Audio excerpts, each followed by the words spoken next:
Magandang araw! Ako po si Mayor Rasbeth R. Diretso galing sa 11 Humility at ngayon ay aking ipapahiwatig sa inyo ang kasaysayan ng pag-unlad ng wikang Pilipino. Ang wikang Filipino ay may makulay na kasaysayan na nagpapakita ng pagnanais ng mga Pilipino na mapanatili ang kanilang kultura at pagkakakilanlan. Mula sa mga sinaunang wika at dialekto sa arkipelago hanggang sa pagtuklas ng isang pambansang wika.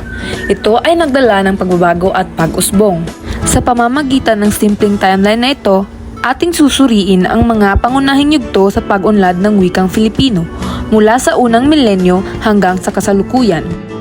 Una ay ang unang milenyo.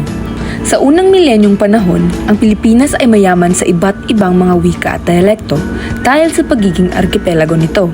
Bawat relihiyon ay may kani-kanilang sariling paraan ng pagpapahayag at komunikasyon.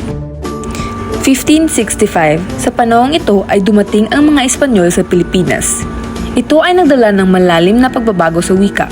Ipinakilala ng mga Espanyol ang wikang Kastila na naging wika ng administrasyon, edukasyon at relihiyon sa bansa. 1863, sa panahong ito ay pinagtibay ang Memorial 1870 na isang petisyon ng mga ilustrado o mga edukadong Pilipino sa Kastila. Layunin ito ang pagkilala sa kahalagaan ng wika ng Tagalog, na siyang batayan ng kasalukuyang Pilipino bilang opisyal na wika ng bansa. 1896, noong panahon ng himagsikang Pilipino sa ilalim ng pamumuno ni Andres Bonifacio, naging makapangyarihan ang katipunan sa kanilang mga aktibidad. Ginamit ang Tagalog upang itaguyod ang pagsasalin ng mga dokumento mula sa Kastila papunta sa sariling wika, isang hakbang tungo sa pambansang kamalayan. 1898, sa panahong ito nakamit ang kalayaan mula sa kolonyal na pamumuno ng Espanya. Naging opisyal na wika ang Tagalog sa ikalawang Republika ng Pilipinas na nagsilbing simbolo ng pambansang kalayaan. 1935, sa panahong ito pinalitan ang pangalan ng wika mula Tagalog tungo sa Pilipino sa ilalim ng Saligang Batas ng 1935 upang itaguyod ang kahalagahan ng pambansang wika at kultura. 1940, noong panahon ng ikalawang digmaang pandaigdig, naging mas mahalaga ang paggamit ng wikang Filipino para sa pagsusulong ng pagmamahal sa bayan at pambansang pagkakakilanlan.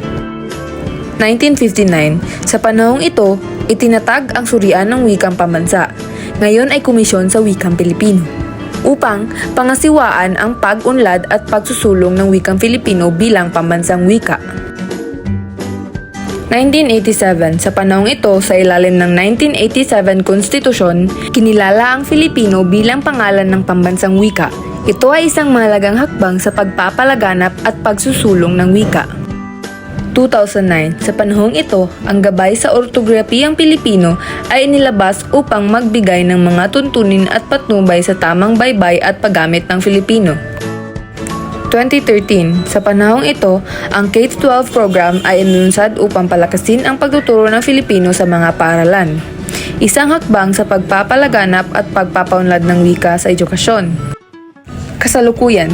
Sa kasalukuyan na panahon, ang wikang Filipino ay patuloy na nag-unlad bilang pambansang wika at kasangkapan para sa pagpapahayag ng kultura at pagkakakilanlan ng Pilipinas. Sa kasalukuyan, ito ay patuloy na nag-a-adjust sa pangangailangan ng makabagong lipunan. Ang mga hakbang na iyon ay nagpapakita ng paglago at pagbabago ng wikang Filipino mula sa pagiging wika ng mga katutubong Filipino patungo sa pagiging opisyal at pambansang wika ng bansa. At doon na po nagwawakas ang aking pagpapahiwatig ng kasaysayan ng pag-unlad ng wikang Pilipino. Salamat sa pakikinig!